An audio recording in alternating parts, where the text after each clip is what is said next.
Today we're talking about new MacBooks with only one port on them, new details on Apple Watch pricing, and of course we're going to be talking about an Apple TV that's now only $69. It's Friday the 13th, so welcome to the 13th episode of PhonePod. So Tim, what do you think about the buttery smooth Apple Watch? It's just so buttery and smooth. Only Apple could make the Apple Watch, Craig. When we set out to make the Apple Watch 5 months ago, I wake up at 4:30 every day now, and I'm very excited to use the Apple Watch because the Apple Watch is something only Apple could do. Thanks, Craig. Thanks, Craig. Jake, what's up, man? Hey, how you doing? Pretty good. I'm excited that it's spring break now, so that's always great. Oh my god, this last week was pretty bad. Like, it was probably the busiest week of this semester for sure. But, maybe my entire school year this year. Yeah, I was sick like Monday, Tuesday, and Wednesday with like a fever and this stuff. This guy, Gosh, been it was home. awful. Yeah, I was lucky enough to tweet the Apple event live on Monday, but yeah, I had like 101 degree fever and it was rough, but I feel great now, so that's good. Yeah, I had tryouts basically all week, so we couldn't do it the night that the event happened, pretty much. Yeah, apologies for that because I really wanted to, but it just didn't work out. Yeah, like Sam and I didn't even like contact each other. We knew it wasn't gonna work. Yeah, we didn't even try. We were just like, we just know it's not gonna work out. Yeah. But anyway, yeah. I'm happy. I am happy with what we saw. I didn't watch the entire event. I just know all the basic details. So let's dive into this. Yeah, let's do it, man. Yeah. So we saw like a price change in the Apple TV. That's the first thing we saw. To $69. That's what Tim Cook said. 69. I just love how casually it's like, right, you had to go with that, like, yeah. not 70. No, we're America. We have stuff listed at 9 after it, so yeah, of course, people might buy it. Because it does. Really, that's like a marketing thing, but it is. That's a story for another day. Mm-hmm. Yeah, Apple TV is only $69 now, which I think is actually pretty important because, actually, my dad and I have been holding off on getting one for like our living room till they upgrade it. Yes, but I told my dad, I'm like, hey, yeah, I'm like, it's only $69 now. Maybe we should get one. He's like, oh, maybe. So we might be getting one. Right? Yeah. So my wish for it to be cheaper 2 weeks ago came true, or a week ago, or whatever it was, in the last podcast. Wait, you wanted it to be cheaper? I said they should lower the price. And more people would buy it. It should be a fortune teller. I should work at Apple. Yeah. Apple, please give me a shot. Give me a shot. I know that I haven't had a good past, and I make jailbreak videos, and I'm sorry, but I'll be better. I'll be better. I just need to make the tweak store. Yeah. Anyway, we also got some new. We got a lot of stuff about. Surprisingly, we got the MacBook talked about a ton, which is crazy. Because spring forward, I thought it was going to be like 90% Apple Watch. I'm so happy they talked about the MacBook the most and not the frickin' watch. Because, I was thinking that's what the whole event was going to be about, and I really would have cared less.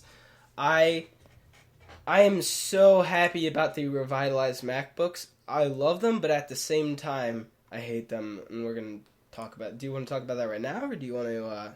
Yeah. So if you guys haven't heard the new MacBook, well, first of all, the 11 and 13 inch Air's got like your normal Apple spec upgrades, right? Like 5th gen Intel and stuff, and then the 13 inch. This was kind of weird.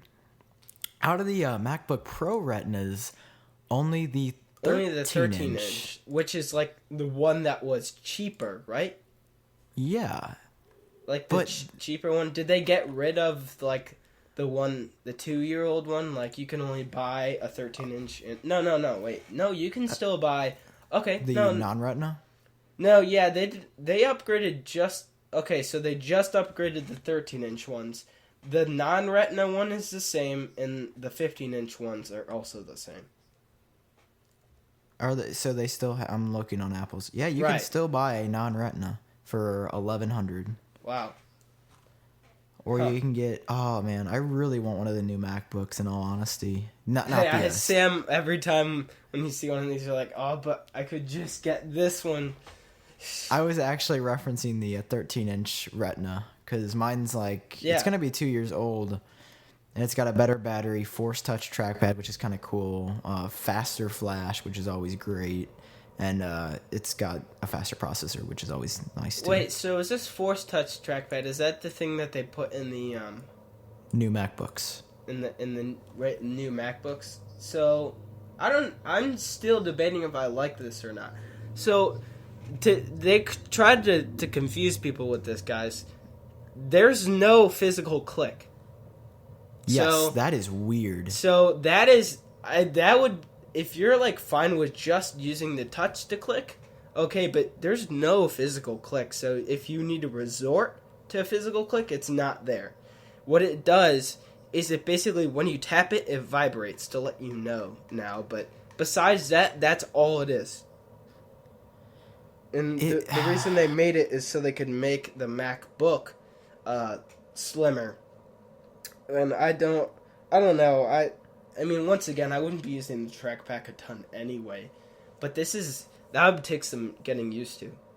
Yeah, I mean, I've read, not read, but I mean, I've watched a couple videos on YouTube of people who have talked about it, and they said it takes a little bit getting used to, but once you use it, it's not bad. And I like the concept, but like I'm clicking right now, and Right. it's gonna. I don't like know. the MacBook click. I don't know how to say this, but like I don't. I mean, I'm pressing at the top of my thing, and it's not clicking.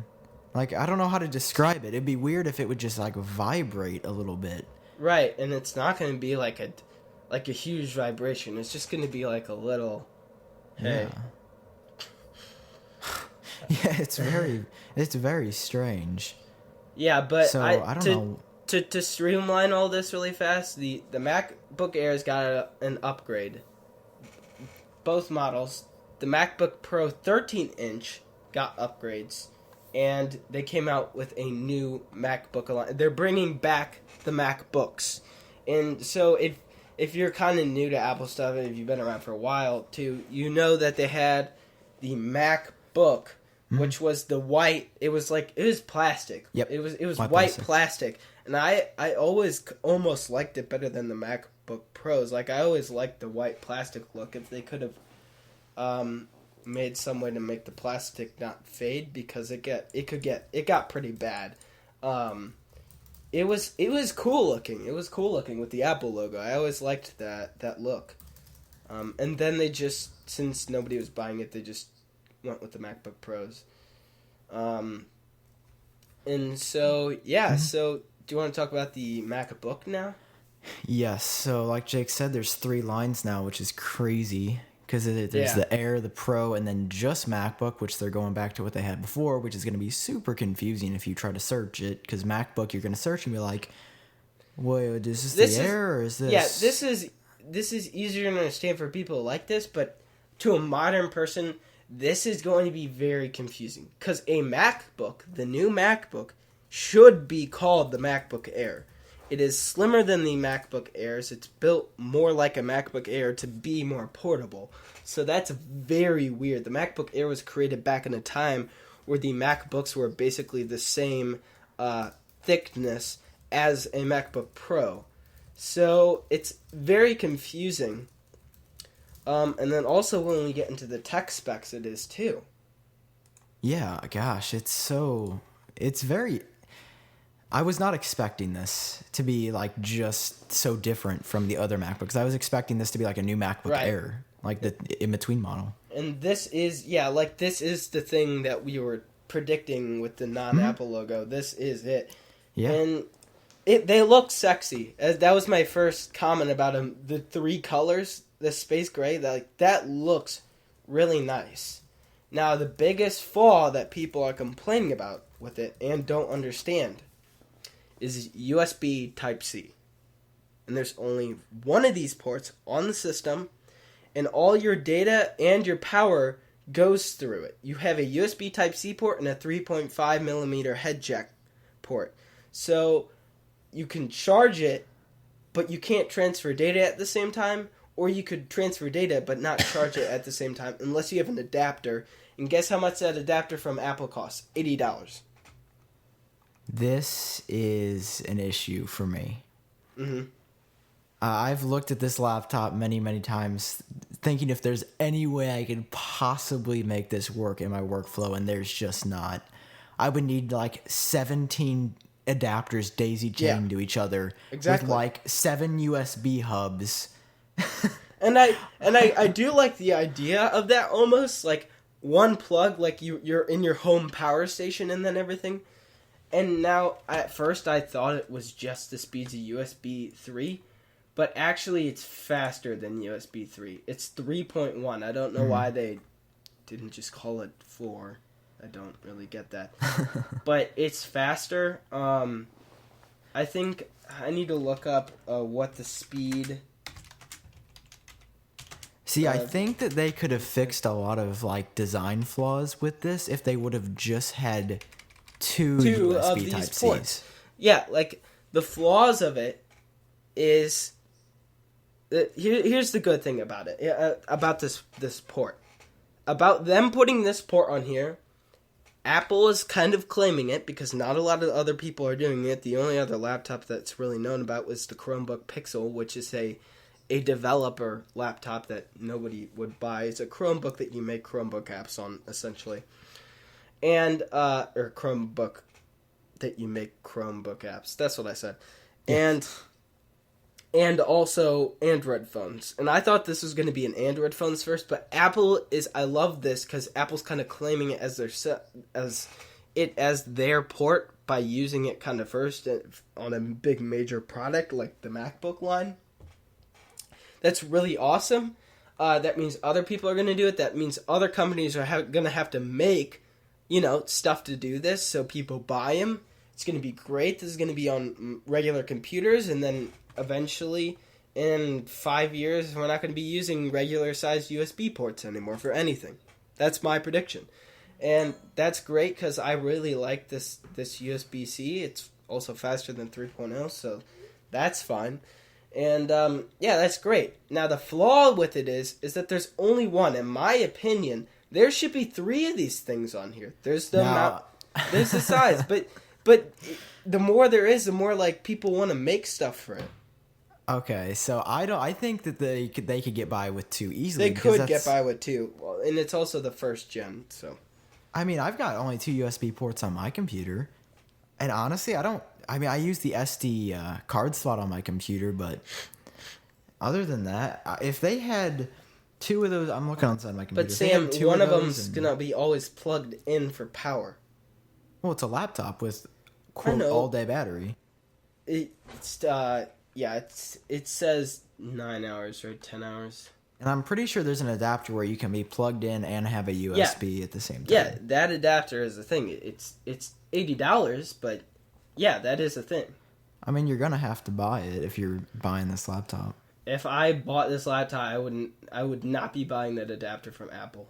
I'd be finding another adapter from somebody else. It's an $80 adapter. So? And you can buy for a regular laptop a power cord that costs $30, and it's gonna be really nice. It's in $30 or $40. It's super expensive. I mean, I'm just saying, you know what you're getting into when you buy this MacBook. So right. Well, not people who buy it because here's another thing with that, and I was trying to make this so organized, but we're kind of all over the place with it, which is fine. But here's another problem with it. Segue. It's the same price as a regular 13-inch MacBook Pro. Mm-hmm. And that is the most ridiculous aspect about it, is that it is $1,300, right? Yeah, $1,299. Yeah, and also the MacBook Pro is $1,300. So that's the craziest part about it. because that is pretty crazy. And you think, well, they're kind of the same, right? Well, let's get into the technical stuff with it. If I can find they had like a cool compare MacBook page. I'm on it right now. How do I get to that? Store.apple.com/us/mac/compare. Man, those mechanical keys are really crunching today. I don't even know if these are... Oh, wait, what is this page? This is not the page I was on. This is what I'm on. It does all the stuff. It does all the things. I guess they might have changed it. Okay, the MacBook. No. MacBook very left. Yeah, but how do I compare between two? Like, it gave me, like, I could select two things, and then it would, like, give me... click on select, and then you click on... Or I don't know. I'm just looking at this way, and it's working okay. Alright. But, okay, tell us the processors, of the MacBook and the MacBook Pro. I don't know what an Intel M is. processor is. Well, it's dual core, and it's how many gigahertz against a MacBook Pro's? 1.1 starting. MacBook Pro Retina is now 2.7 starting. 2.7 to 1.1. That's a pretty huge difference, guys. And 1.1 is awful. Okay, it's awful. You cannot edit videos or do huge Photoshop stuff on this thing. This is a glorified portable laptop for you to bring around. This is basically like a glorified Chromebook. See, now I would say this is probably the new MacBook is perfect for college students. For sure. Like, it's good for typing out. It's for the everyday person. This is going to be fine. It's got a Retina display, which is very interesting, being powered by this small chip. It's also Core M. I'm not too familiar with these things yet. I'm assuming they're primary created them primarily to be power efficient and function at lower temperatures, because guess what? This MacBook doesn't have a fan. And it has a very small motherboard. Like, insane. The entire MacBook is batteries. There's so many things that are just gonna... I'm interested to see how these are gonna work when they're actually out, because a computer without a fan worries me. Yeah, I know. Like, even no matter how well it's built, I don't like that idea just yet, because I feel like we're not ready for it, even though maybe Apple's doing the breakout technology thing that they're really good at. I think it's going to be fine. I'm sure it will be, because it won't be able to power Final Cut or anything. Or right. iMovie. Well, iMovie obviously comes with it, but... I guess I would worry about it if I'm, trying to throw some heavy program on it and see what it does, but I'm assuming, once again, that this chip is engineered to run at lower temperatures. So I guess that's fine, but it's so weird how the whole motherboard is just the size of the trackpad. Yeah, the trackpad. It's crazy. Now yeah, also the new motherboard is crazy. Yeah. And then I really want to find this compare screen again. It's really making me angry that I can't find it. I'm on it. I'm on that. It has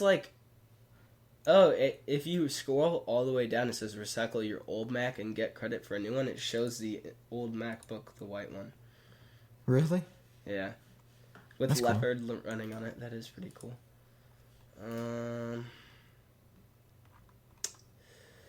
Now the weirdest part about this MacBook is comparing it to... it's okay with the MacBook Pro, except for the price. That's the weirdest thing, comparing it to the MacBook Pro. Is its comparison to the MacBook Airs. What do you mean? Well, so we got a new upgrade with the Airs, right? Oh, yeah. Mm-hmm. And if I can get to the screen here. So we got, we have 11-inch and a 13-inch MacBook. Now, compare notebooks? No. Oh, it just shows them all right here. Okay, never mind. All right. So the original, so the MacBook Airs, it has a 1.6 gigahertz processor when the MacBook has a 1.1, and of course that turbos to whatever. The new MacBook has to have 8 gigabytes to do stuff because that's why they can run it with the lower gigahertz. Okay. The MacBook Airs have Intel HD graphics 6000 when the MacBook has an Intel HD graphics 5300. The MacBook Airs aren't even running a Retina screen yet. How much does it start off? How much does the MacBook start off with storage? 256, which is good. Yeah, which is good. It's better than what's half of that? 128. The MacBook Air 11-inch, I'm pretty sure, starts off at 128. Yeah, that's what the first one starts off with, and the 256 is also is 1,100. So, and it has an Intel Core i5. So basically what my point here is that the 11-inch 256 gigabyte MacBook, the $1,100 one, is way stronger. Well, it only has 4 gigabytes of memory. But it has a stronger processor. And it has better graphics than the new MacBook, and it costs less. Yeah, I mean, if sorry, I might have allergies or something today, but it's just really I'm getting confused talking about it.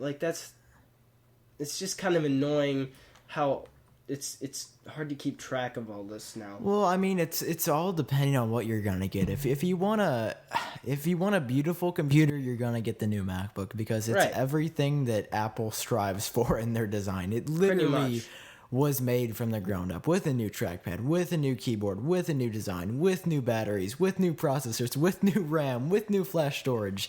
And they also have some type of special Apple RAM too with it.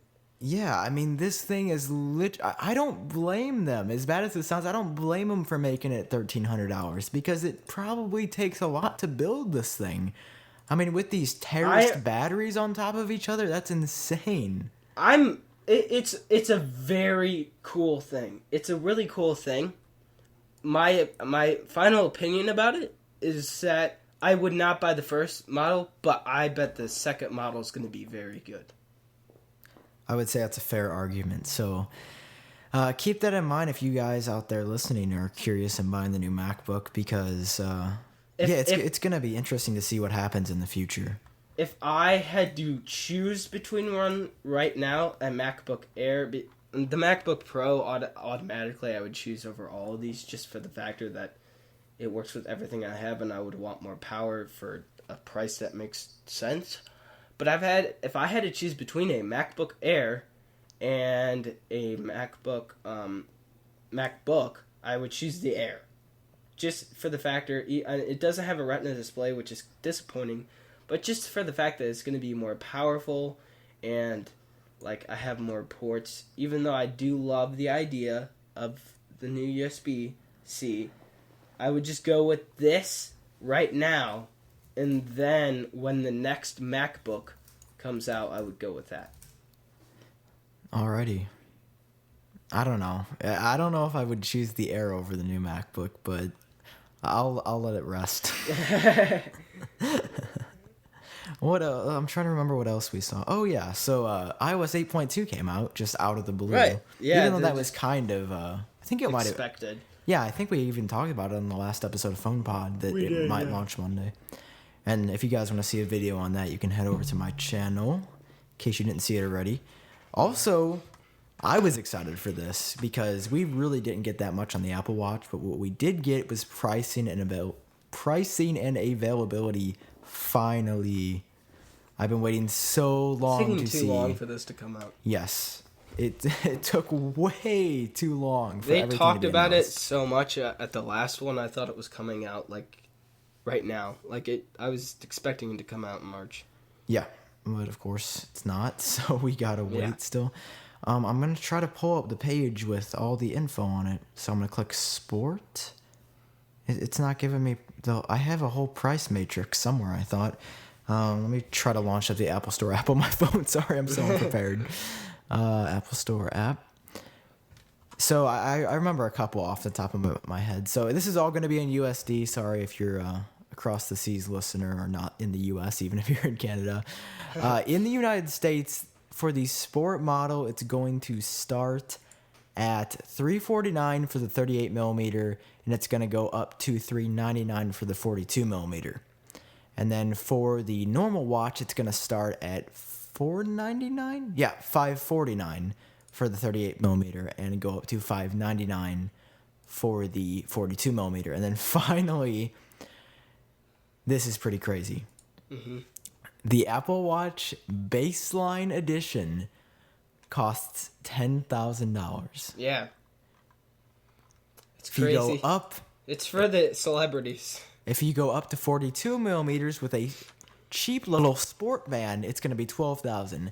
But if you're feeling real crazy and you want to slap on a rose gold case with rose gray modern buckle, I mean, you could get half a car. You could send somebody to college for this. It's going to be $17,000, which is obviously crazy for us kids to say. But Yeah. I mean, if you're if you're Marcus Brownlee, who's rolling in the dough lately, probably with all his subscribers and views, Right.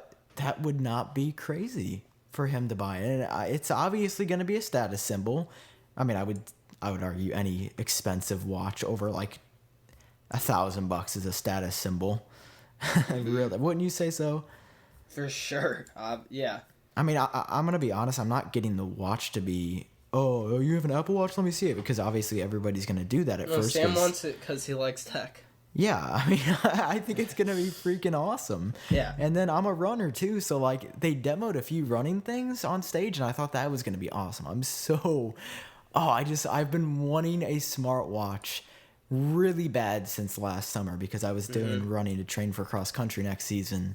And it was just this thing where it's like, oh, you know, I've got my little stopwatch and I don't like carrying my phone right in my hand. I just want to run. And I know you need the phone with the watch, but I'm really hoping that the running, just like how far you've run in time, doesn't require a phone. That would make me so happy. That is my number one wish for this thing, is that you will be able to go for a run with just the watch on your wrist. And I would be the happiest little boy in all of the world. Because that's You all wouldn't have I any want. extra weight in your pocket. God, it would be so nice. Anyway, that's my soapbox for what I want to see in the Apple Watch, hopefully in the next 70 years. Yeah, I don't understand why rose gold's better than gold. Like, why is that cooler? Because they colored it with a crayon or something. I don't know. They just melted crayon wax in the gold and then just put it on there. And Hey, then what's that? Slapped on another 2,000 or whatever. Sponsored by Crayola. That would be... I don't know. I doubt I will see an Apple Watch edition in the wild for quite some time. Unless you go to the red carpet at the Academy Awards or something. Exactly. Yeah, I don't even know how many normal Apple Watches I'm going to see. In all honesty, how many people are going to buy this? That's going to be interesting. I don't think a lot of people are going to buy the first one. Yeah, I would agree. I think they're going to Many people always don't get the first Apple thing. I would agree. Say it bad. The first iPhone was awful. I wouldn't say it was awful. It didn't have an app store. Yeah, but it changed the way phones It worked. did. It did change the way phones work. It was awesome. But, I didn't really understand it at the time, so I can't. Yeah, nobody knew that they wanted a phone to check. Nobody knew they wanted to, look at the internet every 5 seconds. I just thought it looked really cool, and my main like thing that I just did was compare it to how the iPod Touch looked, like just compare the differences, and always thought the iPod Touch first gen looked cooler than the iPhone 3G. That's a slippery slope there. Just the blackout looked nice. What do you mean the blackout? The iPod Touch first gen was black. It had like a little black edge on the side of it. Like there was no silver. I mean, the silver was on the back, but like not on the front. You see what I mean? It didn't have that silver band like the 3G did. Oh, okay. I'm starting to remember. Yeah. Okay, I'd agree with you. And the first iPhone looked really cool too. Yeah, it had the two-tone and the shit. It had like the shape thing. And, yeah. We're getting off topic again, but anyway. Yeah, I know. I'm excited for Apple Watch. I am more excited for this than anything else. And I was even thinking the other day, and we can talk about this for a moment. Do we need a watch, or are humans ready to wear smartwatches on their wrists? And I know if anybody doesn't have an Apple device is listening to this, they'll be like, oh well, yeah, of course they are, because Samsung came out with 17 watches in the past year, along with like 10 other phones. I don't even know what they're doing anymore. They're just throwing stuff up there and seeing They what have like sticks. 3 watches on the market, yeah. They have one watch that tethers to the phone. They have another watch that doesn't need to tether to the phone. And like some other stuff. Yeah. But I mean, I was thinking about this. Like I know what, I'm wearing I'm wearing a watch later today. But I need to start wearing one to get used to it. Like am I ready to like, I'm touching my wrist right now. I'm like, am I ready to like scroll and tap and stuff on my wrist? I just don't know. It's going to be a huge change. But then again, people weren't ready for phones. I think, I'll say it again, I think the Apple Watch is really cool. The UI is beautiful. Oh, yes. It's an awesome UI. They're pushing the watch face thing. Haven't really seen that on a lot of other phones or watches, smartwatches, which has confused me because that seems like would be the main point, is to have like cool little animated watch faces. That's great. It's the first gen I watched, so then it's like the only problems with the Apple Watch is it's a little bit bulky and the battery life, we'll see how that is. Besides that, I think it's the best smartwatch. Now, at the same time, I don't wear a watch. I don't like wearing watches, and I don't see a huge point for this thing still.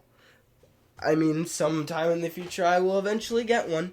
Maybe, probably, because we'll see if this will be a thing like Google Glass, where it's like people just think it's weird and stuff, and I know that's not really the same level, but it could be something like that, or it could quickly take a foothold because so many people are making these, and now Apple has one, and once Apple makes it, then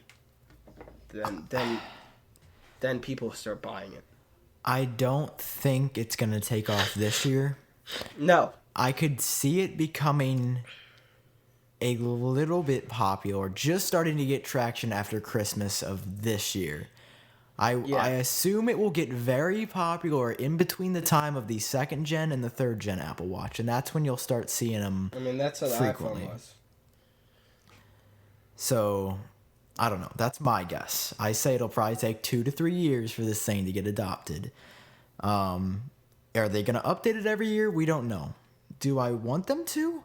No. Honestly, no. Because this is not... I can't buy everything every year. Yeah, I got too much stuff to buy. Like, I get the new iPhone because that's important to me in what I cover on my channel. I try to get the new iPad when I can because that's also kind of cool, and I love the new iPad Air 2. It's super thin and I use it pretty much I do use it every day. I enjoy using it. It doesn't just sit there. I didn't just get it to make 2 videos and it's like, oh, look what I got. No, I use this thing all the time because I love my iPad still.